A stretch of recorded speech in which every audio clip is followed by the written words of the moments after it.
Boss Dex! Tapos na! So, ito ang ginagawa namin after tintang yung sasakyan. We rinse the car to remove soap suds and unwanted residue.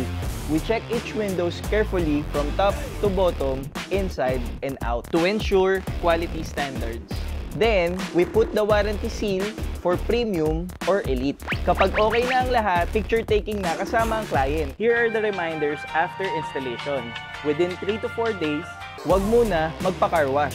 Pangalawa, huwag muna ibaba ang mga bintana. Pangatlo, huwag muna itodo ang AC blower. Lastly, huwag din muna gamitin ang mga defogger.